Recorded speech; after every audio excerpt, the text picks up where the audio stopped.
Salut à tous. Bienvenue sur SVS.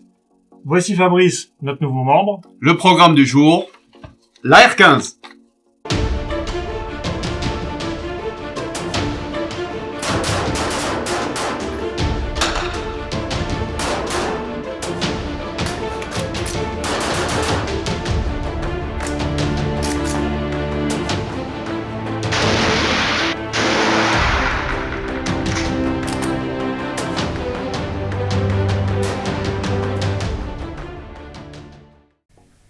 Je vous présente Fabrice, le nouveau membre de l'équipe. C'est le spécialiste de l'AR-15 et du rechargement. Il a été aussi récemment médaillé dans une compétition du circuit national de Tarbes. Alors Fabrice, bienvenue à toi. Merci. Et parle-nous un peu de l'AR-15.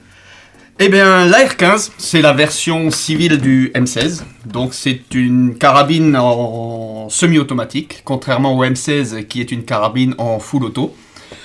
La carabine M16 a été créée en 1958 par Armalite, qui a revendu par la suite le brevet à la firme Colt, qui en a fait le succès qu'on connaît. L'arme a été adoptée par l'armée de terre des États-Unis en 1967, et l'arme est actuellement une des vedettes principales dans la cinématographie américaine. Tout à fait. Tout film d'action américain, on y voit un AR-15 ou un M16. L'arme a remplacé en fait une autre carabine qui tirait en full, le M14, qui tirait de la munition 308. Donc pour un gain de poids et la possibilité d'emmener plus de munitions pour le fantassin, ils ont créé le calibre 223 pour une carabine d'assaut. Et ainsi le soldat pouvait avoir un gain de poids et aussi une capacité de transporter énormément de munitions. Alors Fabrice, c'est ton arme de compétition, je suppose. Tout à fait. Est-ce que tu peux m'en dire plus? Alors, en compétition de tar, l'arme doit avoir l'aspect extérieur d'une arme en dotation dans les armées. Donc on est resté sur une base d'un AR-15 qui ressemble fortement à un M16 de l'époque. Ça serait une version A4 qui dispose de la poignée amovible, donc elle s'enlève simplement par deux vis. L'arme d'origine est déjà une très bonne arme pour le tir, elle permet déjà de faire de très bons scores. Néanmoins, j'ai changé le canon, je l'ai remplacé par un canon inox Lothar Walther. Quelle longueur? C'est à 20 pouces. C'est la version la plus utilisée en tar actuellement. On peut également tirer avec la version M4, qui a une carabine raccourcie avec un canon de 16 pouces. Mais bon, le canon de 20 pouces apporte une meilleure précision, surtout à 200 Évidemment. mètres. Qu'est-ce que tu peux espérer comme score avec une carabine dans cette configuration? Alors, c'est une carabine, je tire en fusil semi-automatique petit calibre. Donc on tire en visée ouverte, c'est-à-dire sans lunettes, sans point rouge ou quoi que ce soit. Donc là, tu as un œilleton à l'arrière. Donc on a un petit œilleton, et ici on a le guidon. On tire couché, on appuie sur les coudes, donc pas d'appui fixe. On appuie sur les coudes en utilisant une bretelle. Ni sur le chargeur. La bretelle est autorisée. On ne s'appuie pas sur le chargeur, d'une part parce que c'est interdit, et d'autre part, l'AR-15 présente souvent des problèmes d'alimentation lorsqu'on appuie sur le chargeur, comme il bouge un petit peu et que les jeux sont assez succincts. Donc pour éviter un enraillement, on n'appuie jamais sur le chargeur sur un AR-15. J'ai également changé la détente, j'ai mis une détente match, ce qui permet un meilleur départ. Le poids limite autorisé? Le poids 2 kilos? C'est 2 kilos, oui, 2 kilos. Sinon, le poids total de l'arme est d'un peu plus de 4 kilos, donc qui est autorisé au tar également. Sans quoi, pour répondre à ta question, en points, des camarades qui tirent à notre club réussissent régulièrement à faire des 100 sur 100 à 200 mètres sur une C200. Ce qui est très bien. Ce qui est très bien. Après, il faut le reproduire en compétition. Évidemment. Alors Fabrice, moi ce qui m'intéresse, c'est qu'est-ce qu'on peut faire de ça, en version moderne. Alors, pour actualiser un peu cette arme, il existe une somme astronomique d'accessoires. Ouais. On peut tout changer. Les freins de bouche, les systèmes de visée, les garde-mains, les canons. Les canons existent de 24 pouces jusqu'à 7 pouces pour les plus courts. On peut changer les systèmes de visée, mettre lunettes, point rouge. On peut changer les chargeurs qui ont des capacités allant de 10 coups pour les plus petits. Ça, c'est un 25 coups. Là, le standard, c'est 30 coups. On peut mettre des chargeurs de 50, 60, jusqu'à 150 coups en chargeur double tambour. On peut également changer tout ce qui est poignet, tout ce qui est crosse. À savoir que l'AR-15, le système de fonctionnement, utilise dans la crosse un tube. Donc on ne Amortisseur, peut pas ouais. avoir de crosse pliante et tirée. Il existe des systèmes pour plier la crosse, mais indisponibles pour le tir. Il faut D'accord. absolument que la crosse soit dépliée pour pouvoir tirer. Est-ce que tu peux nous montrer? Je peux effectivement vous montrer un AR-15 un peu tacticalisé, que j'utilise notamment pour faire un peu d'IPSC. Sympa. Donc voilà, c'est une version avec un canon plus court, canon de 11 pouces et demi, avec un compensateur, un garde-main 4 rails qui permet le montage d'accessoires divers. Donc on peut monter des lampes, on peut monter des lasers, on peut monter des poignées, on peut monter un bipied, on peut monter tout ce qu'on veut. Un système de visée de secours rétractable qui est bien connu. McPool. McPool, voilà. Qui Pour les permet, connaisseurs. notamment lorsqu'on a un problème de lunettes, un problème de point rouge, d'avoir une visée de secours. Là-dessus est montée une lunette Vortex avec un grossissement variable de 1 à 4, qui est largement suffisant pour aller jusqu'à 200-300 mètres. C'est pas la peine de mettre des grossissements énormes, parce que c'est très délicat après de tirer en mouvement et de façon tactique. Ouais. J'ai également changé le levier de chargement, qui devient ambidextre et plus large, qui permet le chargement de l'arme.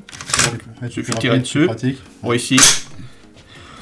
On a également changé tout ce qui est petits accessoires, c'est-à-dire les deux pins qui servent au démontage, donc qui sont plus larges, qui permettent un démontage plus facile. Un bouton pour relâcher le chargeur agrandi, ce qui permet notamment quand on se déplace d'appuyer, de ne pas chercher le petit bouton. D'accord. C'est un gain en vitesse. Voilà, c'est un gain en vitesse, et ça permet aussi aux gens qui ont des mains assez petites de ne pas avoir à déchausser la main pour aller appuyer sur le bouton. On a également mis une crosse plus légère, qui permet notamment d'alléger l'arme, ce qui est utile quand on se déplace, quand on doit courir avec. Voilà, c'est une arme montage un peu tactique, et qui est très agréable. Un joli. Voilà.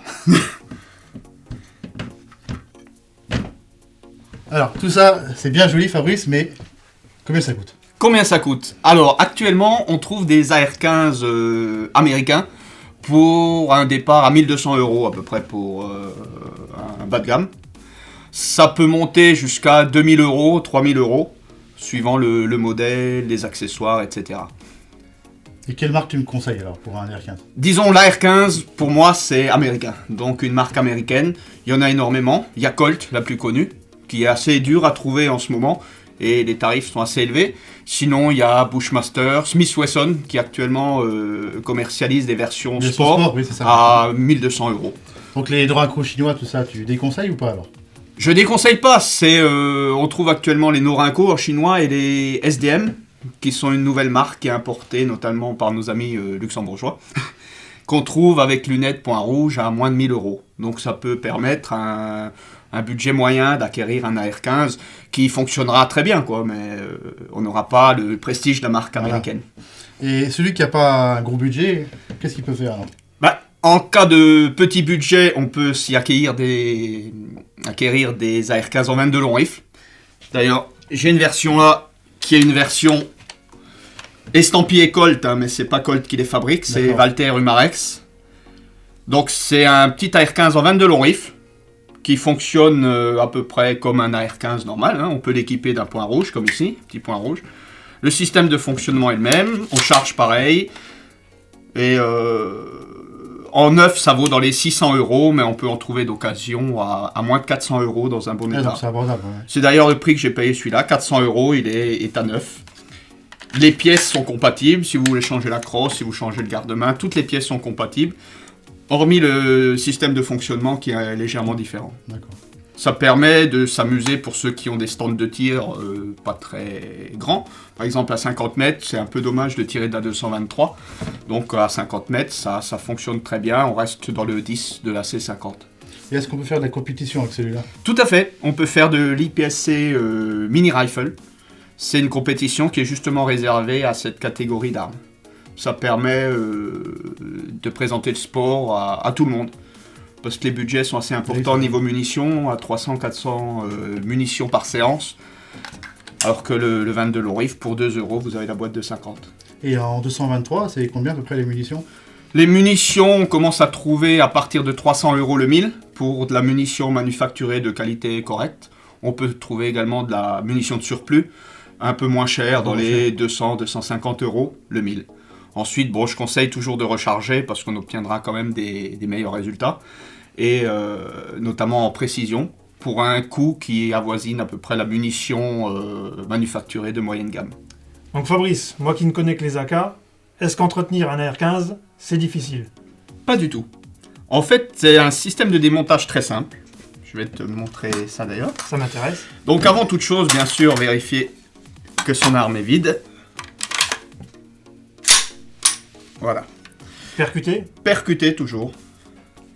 Alors, sur la R15, il y a une petite goupille qui se trouve ici, qu'il suffit de pousser, de sortir. C'est une goupille imperdable, pardon. Donc la R15 s'ouvre. Une fois que la R15 est ouverte, on tire sur le levier de chargement. On sort l'ensemble transporteur culasse et le levier de chargement. Le démontage sommaire est fait. C'est tout. C'est tout. Et donc là, t'es pareil pour un entretien classique, Voilà. l'entretien de campagne en fait. Tout à fait. Donc on peut nettoyer le canon qui est accessible ici.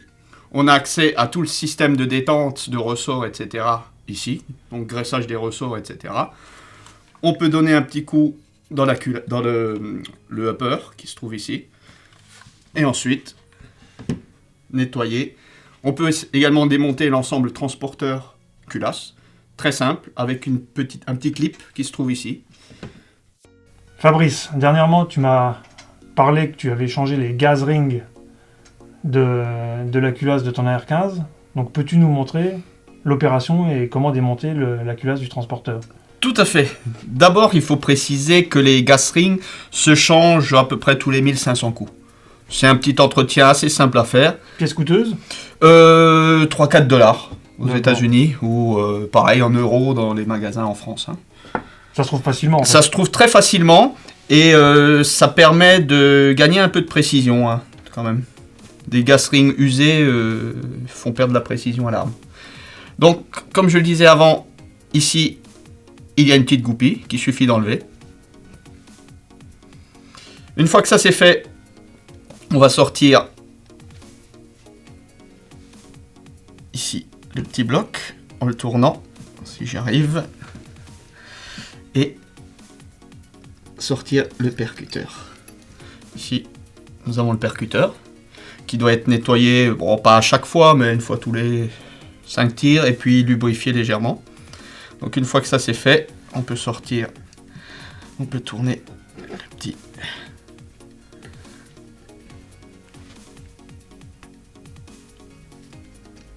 Faut avoir les petits doigts. Voilà. Et sortir la culasse.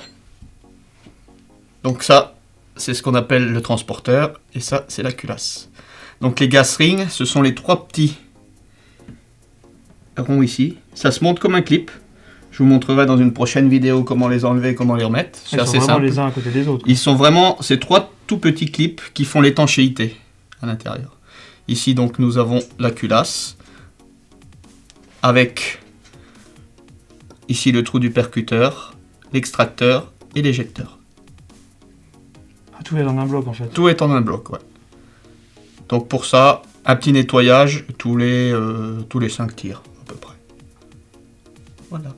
Pour le remontage, rien de plus simple, on procède en sens inverse. On va d'abord remettre la culasse dans le transporteur. Donc il y a le trou pour mettre la goupille, donc on remet la goupille simplement comme elle était. On n'oublie pas de tourner. On remonte la culasse à l'avant. On remet le percuteur. Donc, voilà. Et on remet la petite goupille. Voilà. L'arme est de nouveau prête à être remontée. Donc on prend son arme. On commence par le levier de chargement. Donc il faut le rentrer. Il y a un petit clic. Et après, il est bon. On reprend sa culasse et le transporteur. On glisse dedans. On enfonce. On ferme. Et l'arme est de nouveau prête Effectivement, à être utilisée. c'est du rapide. C'est très simple. Nous achevons ainsi la première présentation de la R15. On refera une vidéo en stand avec des tirs à 100 et 200 mètres. Vous pouvez nous suivre dès à présent sur Facebook. Merci de nous avoir regardés. À bientôt!